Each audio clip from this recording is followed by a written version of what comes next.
അദ്ദേഹം ഒരു MP ആയിരിക്കുന്നതിൽ നമുക്ക് സങ്കടവുമില്ല, പരാതിയുമില്ല. പക്ഷെ ഇങ്ങനെ ഒരു നാണം കെട്ട വഴിയിലൂടെ ഒരു MP ആവുക എന്ന് പറയുന്നതിൽ നല്ലത് കഴുത്തിന് കയറ് തൂക്കുന്നതാണ് നല്ലത്. ഈ തൃശ്ശൂരിലെ വ്യാജ വോട്ടർമാരുടെ വിവരവുമായി ബന്ധപ്പെട്ട വീഡിയോ അടക്കം പുറത്തുവിട്ടിട്ടുണ്ട്. എന്താണ് പറയാനുള്ളത്? അതിന്റെ കൃത്യമായ സത്യസന്ധമായ റെക്കോർഡ് അദ്ദേഹം കാണിച്ചിട്ടുണ്ട്. എല്ലാ ആളുകളെയും കാണിച്ചിട്ടുണ്ട്. നിങ്ങൾക്കത് പേപ്പർ കിട്ടിയിട്ടുണ്ടാവുമെന്നാണ് എനിക്ക് തോന്നുന്നത്. എത്ര വോട്ടിന്റെ ഭൂരിപക്ഷമാണ് ഈ അവസാനത്തെ റൗണ്ടിലേക്ക് കയറി വന്നതെന്ന് നോക്കിയാൽ ഇനി എന്ത് ഇലക്ഷനാണ്? എത്ര വോട്ടിന്റെ ഭൂരിപക്ഷമാണ്? 91 കേരളത്തിൽ ലെജിസ്ലേറ്റീവ് അസംബ്ലി ഇലക്ഷൻ അതല്ല, അത് വേറെയാണ്.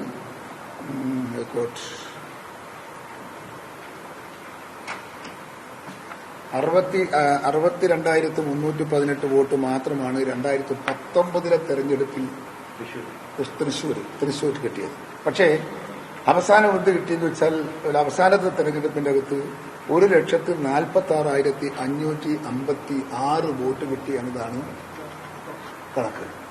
ഇത് രാഹുൽ ഗാന്ധി എന്തുമാത്രം ഹാർഡ് വർക്ക് ചെയ്തിട്ടാണ് ഇതിന്റെ സ്റ്റാറ്റിസ്റ്റിക്സ് മുഴുവൻ എടുത്ത് എല്ലാ ആളുകൾക്കും ഇത് കാണുമ്പോഴും കേൾക്കുമ്പോഴും വിശ്വാസ്യത ഉണ്ടാക്കാൻ സാധിക്കുന്ന രീതിയിൽ അദ്ദേഹം അത് ഉയർത്തിപ്പിടിച്ച് നമ്മളെല്ലാം മനസ്സിന്റെ അകത്ത് കത്തിപ്പെടുകയാണ്. അത് കണ്ടപ്പോഴേ എനിക്ക് തോന്നി, ഞാൻ ഒരു കാര്യം പറയും, കള്ളവോട്ട് ചെയ്യുന്നത് കേരളത്തിലും ഇന്ത്യയിലും നേരത്തെയുണ്ട്, എല്ലാ സ്ഥലത്തും ഉണ്ടാകാറുണ്ട്. പക്ഷെ ഒരു പരിമിതിയുണ്ട്. ഇതിന് പരിമിതിയില്ലാത്ത വിധം ഭൂരിപക്ഷം ഉണ്ടാക്കാൻ വേണ്ടി ഇത്രയേറെ പൂട്ടിയിട്ട വീട്ടിന്റെ അകത്ത് ലാറ്ററിന്റെ അകത്ത് പോലും വോട്ടർമാരെ ചേർത്തിരിക്കുന്നു എന്ന് പറഞ്ഞാൽ ഈ നാടേടിയ എന്ത് ജനാധിപത്യ? അപ്പോൾ ഈ ഭരിക്കുന്ന ഭരണകക്ഷി കള്ളവോട്ട് ചെയ്യുന്നതിന്റെ ഉത്തരവാദിത്വം മനസ്സുകൊണ്ട് ഏറ്റെടുക്കേണ്ടി വന്നിരിക്കുന്നു. ഇപ്പം നിഷേധിക്കാൻ കഴിയുന്നില്ല അവർക്ക്. ആരെങ്കിലും നിഷേധിക്കുന്നുണ്ടോ? കാര്യമായിട്ട് BJPയുടെ നേതാക്കന്മാരാരെങ്കിലും എന്ത് പറയുന്നവര്?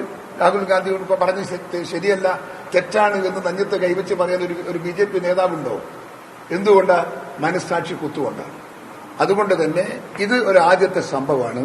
ഈ സംഭവം അത് തിരുത്തി മുൻപോട്ട് കൊണ്ടുപോകാൻ സാധിക്കുന്ന ജനാധിപത്യപരമായ തെരഞ്ഞെടുപ്പിന്റെ പ്രക്രിയ നമുക്ക് ഇന്ത്യയിൽ ആരംഭിക്കേണ്ടതായിട്ടുണ്ട്. കള്ളവോട്ടിന്റെ ഒരു രക്തസാക്ഷിയായിരുന്നു, ഒരു ഭാഗികമായ രക്തസാക്ഷിയായിരുന്നു ഞാൻ. 91 എടക്കാട് അസംബ്ലിയിൽ മത്സരിച്ചപ്പോൾ ഭരതനാണ് എനിക്ക് എന്റെ എതിർ സ്ഥാനാർത്ഥി.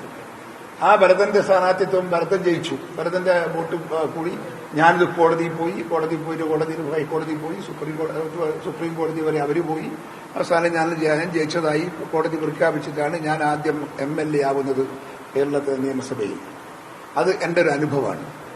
അതിന്റെ തിക്തമായ ഫലം അനുഭവിച്ചവനാണ് ഞാൻ. നമ്മുടെ എടക്കാട് എന്ന് പറയുന്ന അസംബ്ലി നിയോജക മണ്ഡലം CPMന്റെ കൊട്ടക്കൊത്തലാണ്. അവിടെ ആരും വേറെ ജയിക്കാൻ പാടില്ല എന്നാണ് അവരുടെ നിഗമനം. ജയിക്കാൻ പാടില്ല, അവർ ജയിച്ചേ മതിയാവും എന്നുള്ള മട്ടിൽ കള്ളവോട്ട് ചെയ്തു, അവർ വോട്ട് ചെയ്തു.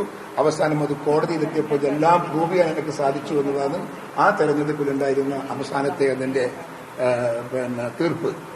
ഈ തൃശ്ശൂരിൽ ഇങ്ങനെ ഒരു വിജയമാണ് സുരേഷ് ഗോപി നേടിയ സാഹചര്യത്തിൽ ധാർമ്മികത ഉയർത്തിപ്പിടിച്ചത് രാജിവെച്ച് വീണ്ടും സ്വാഭാവികമായും ഇത്രയേറെ തെളിവ് സഹിതം ഒരു ആക്ഷേപം ഉന്നയിച്ചിട്ട് അത് ഉൾക്കൊള്ളാൻ സാധിക്കുന്ന ഒരു വലിയ മനസ്സിന്റെ ഉടമസ്ഥനാകാൻ സുരേഷ് ഗോപിക്ക് സാധിക്കണം.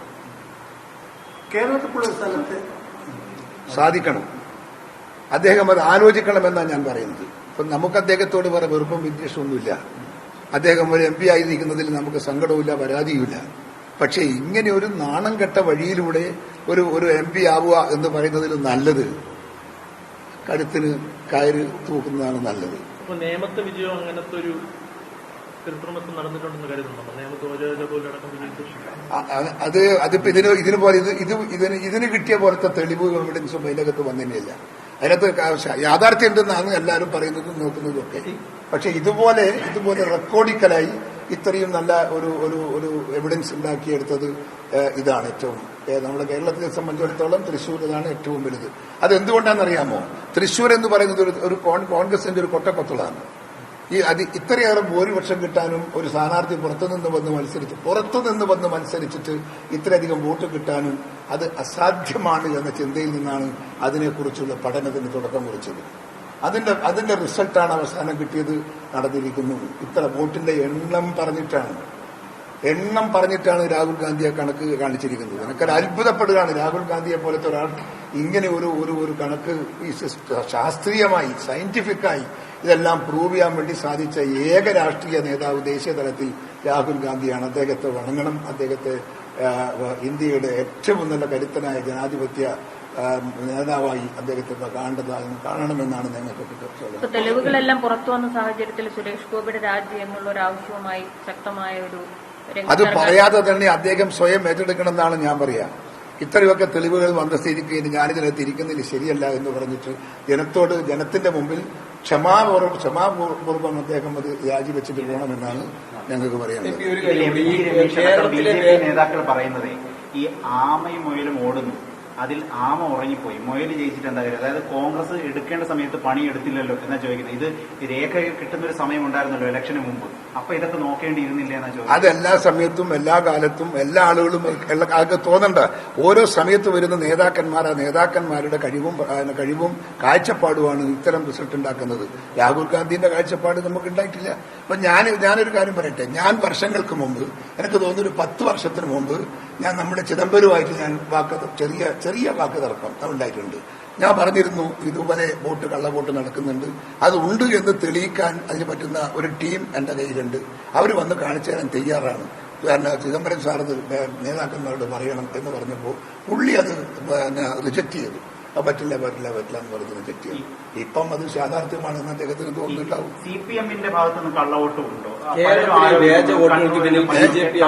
കള്ളവോട്ട് CPM ചേർക്കുന്നുണ്ട്, ഉറപ്പല്ലേ? ഞാനിപ്പോ എന്റെ പറഞ്ഞതെല്ലാം ഇടക്കാടെല്ലാം CPM അല്ലേ, CPM-ന്റെ വോട്ടല്ലേ? CPM-ന്റെ വോട്ട് എന്റെ ഇലക്ഷൻ കംപ്ലീറ്റ് CPM അല്ലേ എതിരാളി? ഗോപരതനല്ലേ അവിടുത്തെ സ്ഥാനാർത്ഥി? അവരും ഇതുപോലെ തന്നെയല്ലേ കള്ളവോട്ട് ചെയ്യുന്നവർ? BJP-ക്കാളും CPM-ആണ് ഈ വ്യാജ വോട്ടുകൾക്ക് പിന്നിലാണ്. ഉറപ്പാണ്, 100% ഉറപ്പാണ്. അത് കേരളത്തിലെ എല്ലാ ആളുകൾക്കും അറിയാം. CPM-ന്റെ സാധാരണ പ്രവർത്തകർക്ക് അറിയാം. കാരണം അവരല്ലേ കള്ളവോട്ട് ചെയ്യാൻ പോകുന്നത്. അതുപോലെ തന്നെ BJP-യുടെ സാധാരണക്കാർക്കും അറിയാം, അവരല്ലേ കള്ളവോട്ട് ചെയ്യാൻ പോകുന്നത്.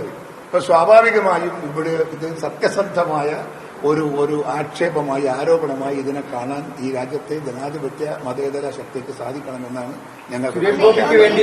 സുരേഷ് ഗോപിക്ക് വേണ്ടി CPM വ്യാജ വോട്ട് ചേർത്തു എന്ന് അങ്ങനെയാണ് പറയുന്നത്. സുരേഷ് ഗോപിക്ക് വേണ്ടി CPIM വ്യാജ വോട്ട് ചേർത്തു.